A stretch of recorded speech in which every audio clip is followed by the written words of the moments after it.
All right, happy Thanksgiving, Black Friday, shop local Saturday, Cyber Monday, all that good stuff. So anyway, I got a small project here I'm going to work on since we got some snow outside and I think I'm kind of caught up on everything else. I'm going to do the gear oil change on this gearbox on the John Deere lawnmower deck here from the X738. So it doesn't look like it's too extensive. You might be able to do it leaving it on the deck, but I'm going to pull it off the deck. There's not too much to it to pull it off. We'll have to get this idler spring here off. That should release the tension. And then there's two bolts on the bottom here, carriage bolts that run through those like little angle brackets. And then on the back side we got some bolts that go into the gearbox to get that whole thing off. Alright, so this service is supposed to be done at about 500 hours, and I'm a little under that, but I'm going to do it anyway, just to get it out of the way. These are the bolts on the back side here. They just go into the gearbox. Whenever we pull a drive shaft at work, I always like to mark it, just so that it goes on the exact same way. Now, I didn't pull this off. It probably only goes on one way, but I like to put some index marks just so that I know it's going back on the same way.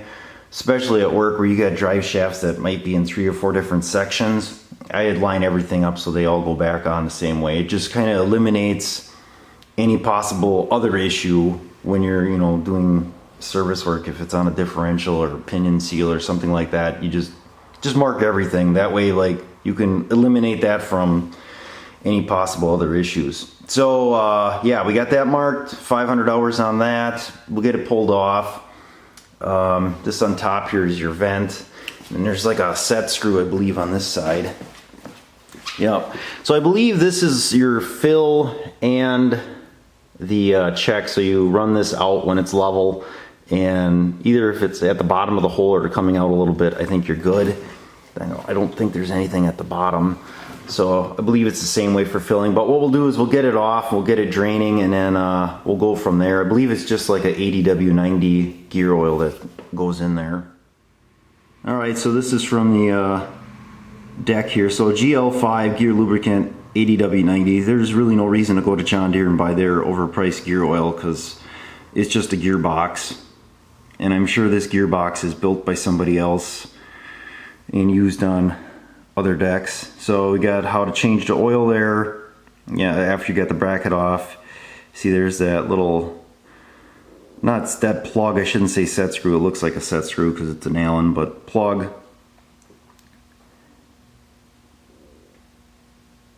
Kind of shows you how to do it. There's, like I said, not much to it, so let's get this apart and go from there.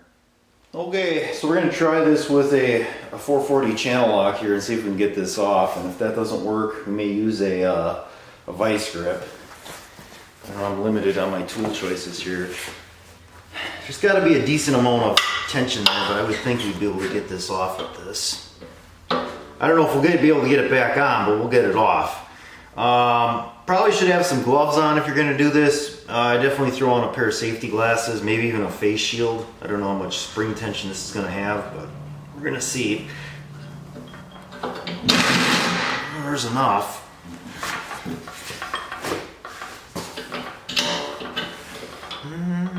Let's see if we go at it from this way.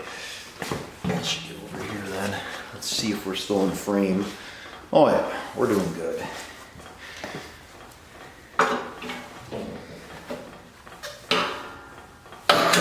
Oh, that's not bad.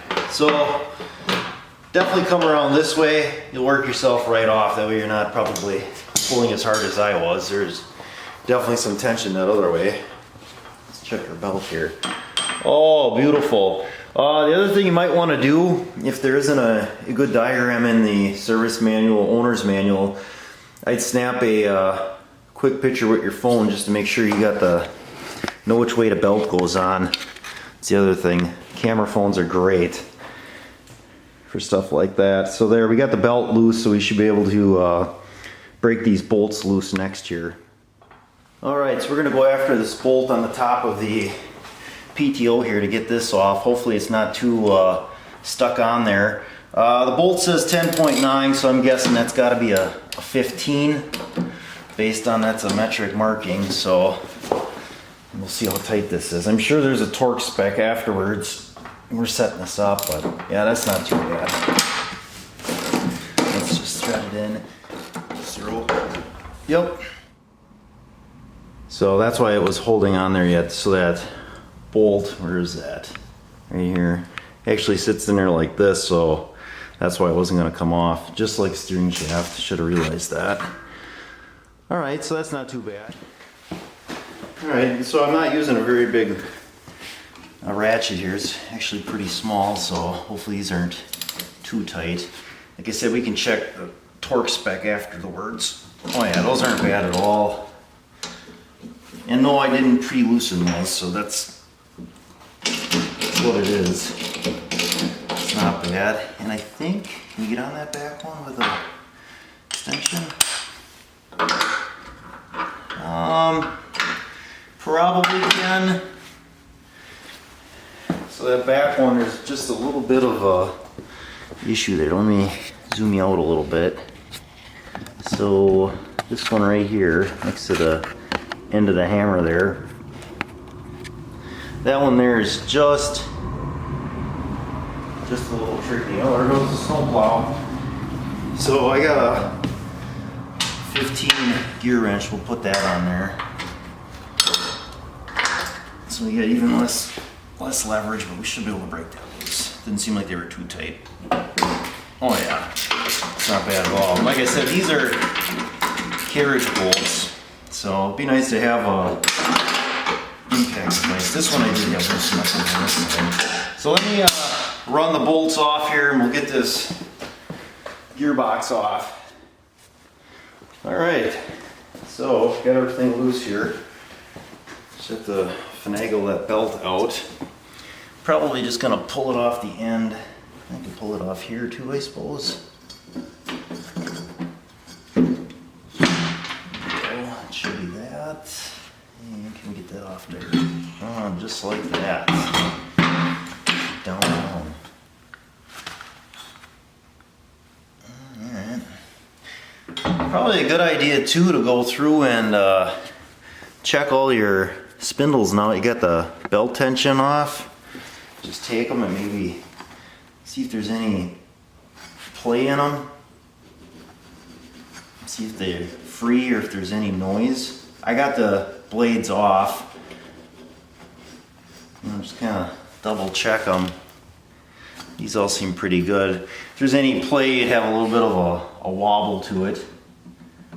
This will probably have some wobble too because that's just an idler. It doesn't really do anything. It's not driving anything, but all right. Oh, and there's a key in there. Look at that. Gear shaft has a little, looks like a half moon key. All right, let's get this set up to drain. All right, so I had to take a trip to the hardware store. I didn't have the right size Allen wrench. So I actually got two sets. I got a metric and a what they call inch, I guess. What I have in here though is an 1/8, and if I put a 5/16 in there, it seems just a little sloppy compared to the 1/8. And the more I thought about it, when I got to the hardware store, I'm like, well, it's got to be metric. It's got to be metric. Everything on the John Deere is metric because there's a lot of parts that are sourced from overseas. But then I was like, wait a second, that's a gearbox. That gearbox could be made in the U.S., but then I was like, well, maybe it's, maybe it's not metric. But I'm glad I bought both sets because this is definitely not, I wouldn't say that it's inch or whatever they say on their US. This is metric, so it looks like it's an 1/8. That's what we're going to use to get that plug opened up. And no, I don't have the right Allens at home because all my tools are at work. I got like 2 different sets and they're both at work. So let's see if we can get it with this. You might have to use some torque advantage here to get this off with this little tiny. That I wasn't going to spend a ton of money on the actual ones with the socket because I got a set at work. Oh yeah, that's snug. And there's probably some sort of, I would assume, pipe sealant on here too. when we do put that back together, we're not going to put any type of thread tape or what they commonly call Teflon tape, which I don't believe it's Teflon. I believe it's a thread seal tape. Teflon is like a brand name. We're not going to put that on there because that kind of stuff can get in type of gears. Anytime you do any type of hydraulic fittings or stuff like that, use a actual paste or a thread sealant. Don't use that tape. Yeah, it's messy, but that tape can get in there, and let's just not use that. Don't use it if you don't have to. So we'll dump this out, and I got some white paper towel in there just to see if we get any types of chunks of metal or iron or anything. All right, so let's dump it out.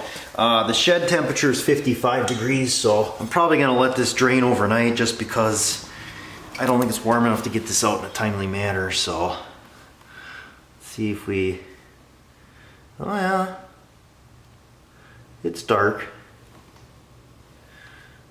It's actually flowing not too bad for it only being 55 degrees in here. Getting this all out of here though may be a trick. No, it doesn't look too bad. I mean, it's dark, but I don't see really any metallic or anything in it. No big chunks look like it came out. Yeah, we're gonna have to try to figure out though how we're gonna get the rest of that out of there. Might want to take a hairdryer heat gun even and give it a little heat to just kind of help it flow a little bit. Alright, so I'm using this 80W90 Valvoline gear oil, and if we look on the back, there it's our GL5, so this is the correct gear oil. Most of the stuff in the store was actually 75W90 or 140, which is all synthetic. So, and it does not call for synthetic, so I won't be putting that in. And it says #1 gear oil brand, so whatever that means. So that's what came out. I would guess a cup or so at best, not much. There's some in the paper towel. Like I said, it was kind of brown. I didn't see any metallic fleck or anything like that, or metal particles, so that's good. I did use the wife's hair dryer and just heated the thing up to kind of speed up the process because it was taking so long. And then for the amount of oil it needs to come out to the bottom of the hole. So I'm going to try to level this thing out here, and I don't know if I'm going to try filling it from the side, but it's supposed to come up to the bottom threads of the hole is where you want it to be, so it doesn't need to be gushing out or anything like that. Alright, so I don't know if you're going to be able to see it or not, but kind of just taking a LED flashlight here, and I can kind of see as I'm putting it in how much is going in. I believe it takes 3.7 ounces, so we should have more than enough oil here. This container should have 32 ounces in it. There, I think you can see that. So that's about 4 ounces, which is pretty close to 3.7 ounces, I would say. Alright, so 3.7 is what we're looking at for gear oil capacity. And then the bolts that hold the gearbox on, they go on the to bracket in, those are torqued to 54 foot-pounds. In the book it's kind of sketchy on how to install the gearbox, because it must be when this deck comes in, the gearbox is not attached and all that, so they have to put it together. So the way the book lays it out is assembly first, and then towards the back is maintenance. So maintenance is removing this, which they have a section on how to remove it, but then it says to install, see installing gearbox, because that's in the front of the book. So instead of printing it twice in the manual there, you have to go back to the beginning. So, like I said, I would try to get that somewhat level to make sure you're pretty close, and yeah, it looks like I'm right at about 4 ounces of gear lube in that, so that should be pretty good. Alright, so I'm going to use some of this Permatex thread sealant. It's for high temp, but it's all I got. And then there was some sort of sealant on this plug. I just cleaned it up with a wire brush and then put a little bit of this good stuff on there just so we don't have an oily mess. There shouldn't really be any pressure because there is a vent, and you know, as long as you got the right amount of oil, there really shouldn't be any pressure buildup, because the vent should be venting and you don't have too much oil in it, so you should be alright. Alright, so I got set in place there. When I turned in that plug, I kind of turned it in, and then it just gets to a point where it goes really hard. Kind of just gave it about another 1/8 of a turn and then called it good. The thread sealant I put on near the end of the threads towards this end here, the last two threads there, because that's where it was, the sealant on the other one. And then one thing to note, is you look at this bracket here, this one should be on this side of the ear, the other one sits on that side of the ear. I don't know if you caught that in the other video, but you can see here, that's where the carriage bolt goes through, and the hole on this one is square and on the other side it's round. So obviously if you're putting that carriage bolt through, you're going to want to make sure that it's the correct way. So, and also make sure that your belt doesn't twist, because this belt is like 8-sided or something ridiculous. So I'm going to get the bolts in here and we'll get this thing torqued down. Alright, we're going to try to torque it. I don't know if we're going to be able to get in there and torque all of them. The 2 bolts that actually go into the gear drive here, the gearbox, that they look like they had some, like a Loctite on there. I'm not going to worry about that. It seemed like there was still some on there, and these are getting torqued anyway to 54 foot-pounds. So make sure your stuff is calibrated too before you go nuts, because there's nothing that's more frustrating than thinking you're torquing it down to the right spec, and yeah, that's not much, and it turns out your torque wrench isn't releasing when it should. It really messes with your mind if you're doing something important where it's got to be torqued to a certain specification, especially if you're going into like aluminum or something. One other thing to note when you're putting the box on here, make sure you leave everything kind of loose. Must be so that you get everything lined up just right, and then you can kind of snug everything up. I don't know if I'm going to be able to get it on this one. Kinda. It's probably going to throw our torque off though. Yeah, I don't know if it needs to be that tight. It's back when I think we got the belt in the way. And these ones in the back are lock nuts, so I wouldn't really worry about it. It's not like they're going to back off. Boy, that seems like a lot. I don't want to overdo it. And if you don't have a torque wrench, here's my piece of advice I'm going to give out. From my experience, if you don't know what the torque is and you know it's supposed to be torqued, put some Loctite on it and then just give it what you think it should be. If it's in aluminum, it's different, but if you're going into like steel or something like that, yeah, see, these seem plenty tight. I could check. I think I actually took these off with this little ratchet wrench here, so we can kind of see what these are at. Yeah, see, those feel plenty tight. Yep, I'm not going to worry about that. That should be plenty good. You can always periodically check it, or after the first time you mow, check it when you get all the vibration and stuff, or maybe after the first hour. It's always a good rule of thumb there too, to check everything. Alright, let's see if we can get the spring on here. Oh boy, that spring really did a number on this right here. It's just completely worn into this little hook here. Looks like it's just a piece of rod that's bent, that's welded there, but boy, that's got a nice groove worn into it already. For the, what is it, 300 hours or whatever it is. So what I'm going to do, and I don't think it says to do this in the book, I'm going to put a little grease on there to help that hopefully wear a little better, but chances are that's going to wear through at some point, and then have to fabricate a new one there, weld something on. I think John Deere would have a better deal with that. And again, we're going to use the old, what is this, 440 channel lock here, and we'll see if we can just hook this back on without hurting anybody. There we go. That's not too bad.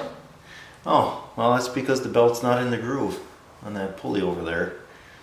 That would be why it went so easy. It's like, wow, that's actually not bad at all. It doesn't seem like there's much spring tension on there at all. I bet if you put it in the groove, going to have a little bit more spring tension. That is just crazy how that belt has so many different sides. Okay, so now, yeah, it looks like we're good now. Right, yeah, now I bet it's going to pull a little harder.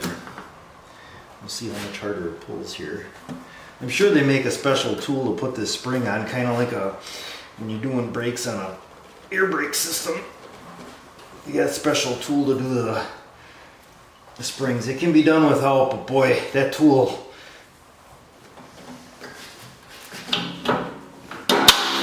Woo! Yeah, much tighter. And all the grease on the top of the deck is from me over greasing those spindles. That stuff just flings out all over the place. So, all right, let's get the PTO shaft on. All right, so you can see I got some anti-seize, never seize, whatever you want to call it, on the shaft of the gearbox.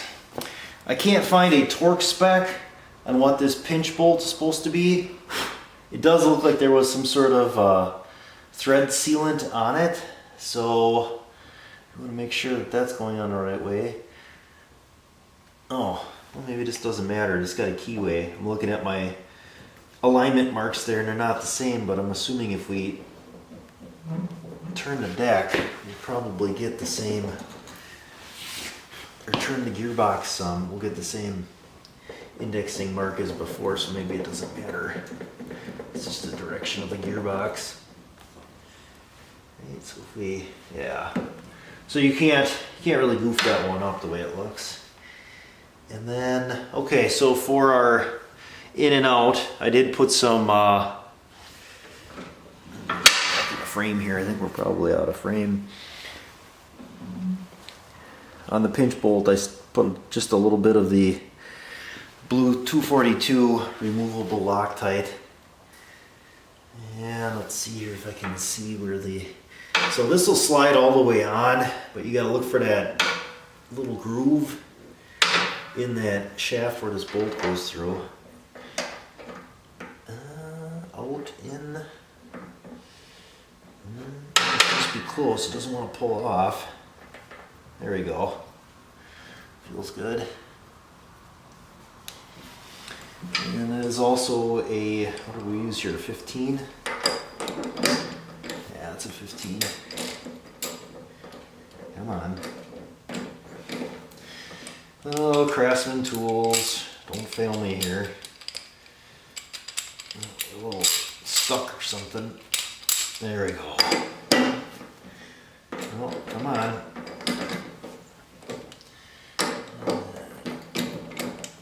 What's the problem here? There, I think we got it. Nope. There's definitely something wonkus with this ratchet here. That's weird. Ah, that's funny. Well, anyway, you get the idea. Couldn't find a torque spec, so like I said, there was some Loctite on there. There we go. I wouldn't go overly tight again. That's something you can check.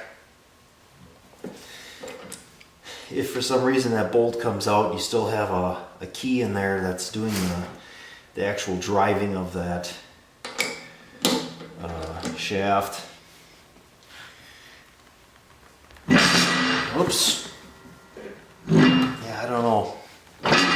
You could maybe torque that to 54. I don't know. It doesn't say in the book. It's kind of frustrating that the book doesn't say. It shows the section on the drive shaft and putting it on, but then it describes putting it on the lawnmower. Doesn't say anything about the actual attaching to the gearbox. It just magically attaches itself. So I don't know. So yeah, so that's good. I think we can probably wrap this up. All right, I should have mentioned this earlier. This is a 54-inch, the 62-inch deck. Similar type of procedure, just a little bit different because I think the mounting is a little different on the deck. I believe the torque spec is the same on the bolts, though. It should say in your owner's manual. But there you go. That's going to be your 500-hour service on the gearbox on this John Deere 54-inch lawnmower deck.